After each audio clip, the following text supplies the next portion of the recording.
Ac qalmaqla xərçəng xəstəliyinə qalib gəlmək olarmı? Bir dənə diqqət eləyək, baxaq.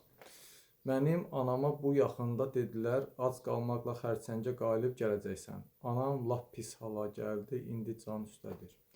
Allah şəfa versin, Allah yardım eləsin. Mən Nişi sistemindən gedirəm. Xatırladım ki, Nişi xərçəng xəstəsi olmayıb.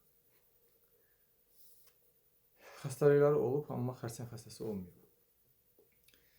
Və belə deyim də, kimsə sizə deyir ki, yəni onkoloji xəstəliklər, törəmələrdə ac qal sağalacaqsan, bu tərsinə olacaq.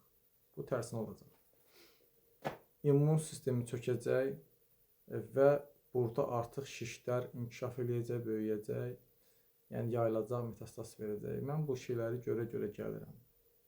Bunları mən özüm yaşayan insanam və yaşayan insanlarla da mən danışıram. Bəli, aclıqla siz mədə-bağırsaq sistemini mükəmməl sağlada bilərsiniz. Siz qaraciyəri gözəl sağlada bilərsiniz.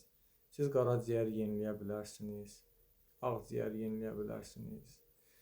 Sonra və sairə xəstəliklərdən qurtula bilərsiniz. Bu sadaladığım xəstəliklər, bu şəkər xəstəliyi də olsun həmçinin.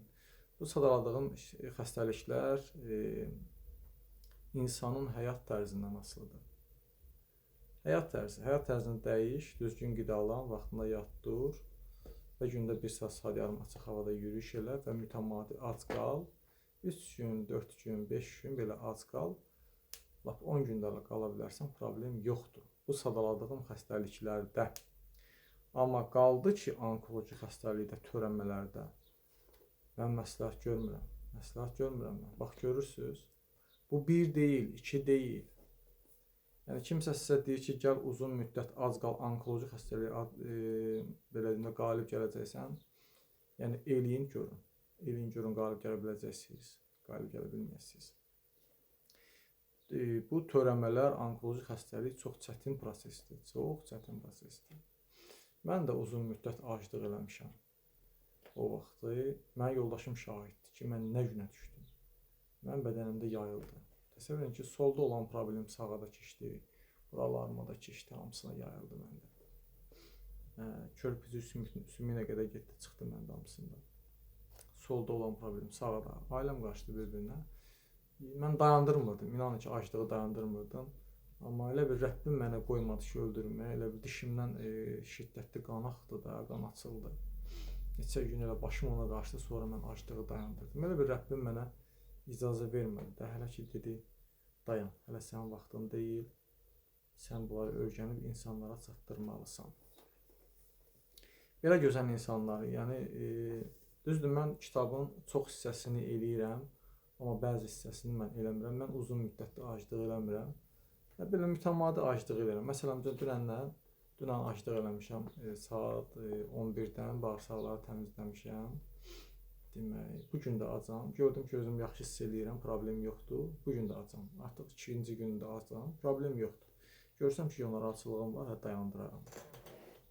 Onkoloji xəstələrə mən ximioterapiya əgər alırlarsa, həmən vaxtda aclıq eləməsinlər, amma düzgün qidalansınlar. Gündə 1 saat yarım gəzə bilirlərsə gəzsinlər, vaxtında yatıb, vaxtında dursunlar, şirniyyat, ağ çörəyi, yəni zərər verən qidaları həyatlarından çıxartsınlar. Sağlam qidalansınlar, qidaların arasında olan vaxtlara diqqət əməl eləsinlər. Belə, çox insanlar yəni, bu haqda yazır. Mən dəfələrlə də bu çıxış eləmişəm ki, gözəl insanlar, vallah olmur. Onkoloji xəstəlikdə uzun, bu adamın məsələn üçün tutaq ki, belə deyək, bu adamın bağırsağında keçməməzliyi var, törəmə var. Bu artıq suyu da qaytarır. Mən ona deyim ki, gəl sən keç Nişi sisteminə, sən ac qal, sən bağırsaqları təmizlə, ona nə fayda verəcək? Həmən anda ona nə fayda verəcək? Gəlin düz danışaq, real danışaq. Fayda verməyəcək təbii ki. O getməlidir, əməliyyat olmalıdır. Lazımdır, arxasından bir müddət ximioterapiya vurmalı ki, vəziyyətdən, böhrandan çıxsın və sağlam həyat tərzinə keçsin inşallah. Ən gözəl bilirsiniz nədir? Zamanında gəlin keçin bu sistemə, sağlam yaşayın, bəli. Amma adam artıq xəstədirsə, bədənində yad törəmələr varsa, bax o problemdir. Ona görə də gedin, inşallah bir normal həkim tapın, müalicə alın. Elə müalicəyə başlayan kimi də siz sağlam həyat tərzinə keçin. Belə gözəl insanlar, mən xatırladım ki, kitabın hamısını eləmirəm. Mənə nə fayda verdisə, onları eləyirəm. Fayda verməyənləri mən oradan çıxartmışam. Düzdür, mənim öz əlavələrim çoxdur. Mən bitkilərlə falan, nə bilim, çox şeylər eləyirəm. Kitabda olmayan çox şeylər eləyirəm. O da Allah mənə nəsib elədi, qismət elədi. Bax, belə indi mən də Allah can sağlığı versin, Füzuli Hüseynovun kurslarını oxuyuram.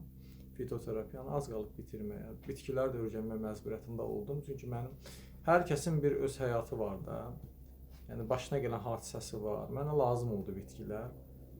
Elə bil mən gözəlləşdirdim də bir sistem özüm üçün. Həm neşik sisteminin bir parçası, həm də ki, bitkilər, xalq təbabəti. Düzəltdim, elə bir dənə sistem düzəltdim özüm üçün ki, insan necə sağala bilər, sağlam ola bilər. Əgər xəstələnibsə, bəli, bitkilərdən tətbiq edib sağala bilər. Amma onkoloji xəstəlikdə bir dənə şey deyim sizə, çalışın siz immun sistemini çöktürməyin. Limfositləri qaldırın, leykositlər azsa onları qaldırın. Məsələn üçün, güləmdən istifadə edin, çiçək tozundan istifadə edin, propolisdən istifadə edin, məcunlar səhifədə göstərirəm. Onlardan düzəldin, gedin, ondan qəbul edin, gedin müalicədə, ximioterapiyada alın bir müddət. O vəziyyətdən, böhrandan çıxmaq üçün düz deyə mən heç nə eləməyim. Mən elə oturum, gedim bir dənə ancaq ximioterapiya vurum, mən əlimi də qoyum, əlimin üstündə gəldiyim üçün mən sağalacam. Xeyr, bu da olmayacaq. Bu da olmayacaq. Çünki ximioterapiya bizi vəziyyətdən çıxartmaq üçündür. Vəziyyətdən çıxadır, bəli. Sən də ki, sağlam həyat tərzinə o bədəni zəhərləmə. Düzgün həyat tərzi sürmək lazımdır, düzgün qidalanmaq lazımdır. Hər birinizdən xahiş edirəm, əsas da onkoloji xəstələrdən düzgün şəkildə addım atın, ağılla gedin müalicənizi alın, bir yandan da ki, immun sistemini qaldırın. Amma immun sistemini qaldırmaq sizin üzərinizə düşür, o artıq həkimlik deyil. Sağlam qidalanmaq həkimlik deyil.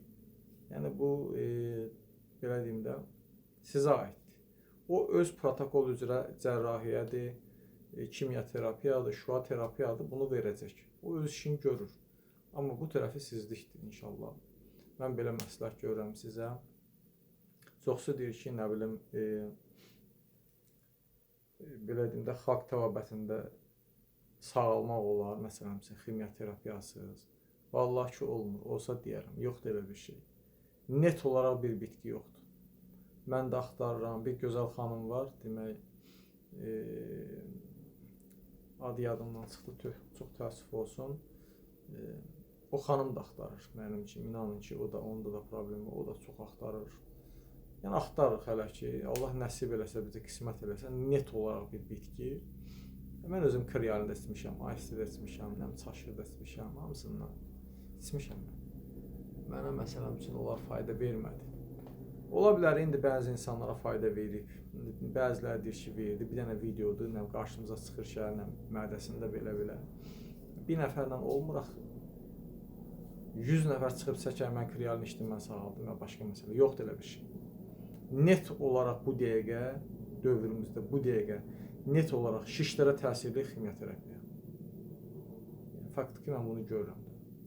Düzdür, ağırlı, azlı prosesdir, amma niyə başqa yolumuz yoxdur? Başqa yolumuz yoxdur. İnşallah gələcəkdə tibb daha da inkişaf eləyər, kəşf eləyərlər net olaraq, lap gözəl, Allah bütün xəstələrə şifa versin, yardım eləsin. Valla mən bu videonu ona görə çəkdim ki, ağılla hərəkət edin. Sağalmaq istəyirsinizsə ağılla hərəkət edin. Ximioterapiya və fitoterapiya eləyərək siz inşallah xəstəliyə qalib gələ bilərsiniz. Bax belə, ağılla, təbii ki, şirniyyat, ağçörək, stressdən də bacardığınız qədər uzaq olun, stress bunun başında dayanır. Çox insanlarla mən danışıram, stressdən sonra bu xəstəliyə tutulurlar. Mən özüm də stress olmuşdum, gücdür. Belə, sağ olun, var olun, Allah bütün xəstələrə şifa versin, yardım etsin inşallah.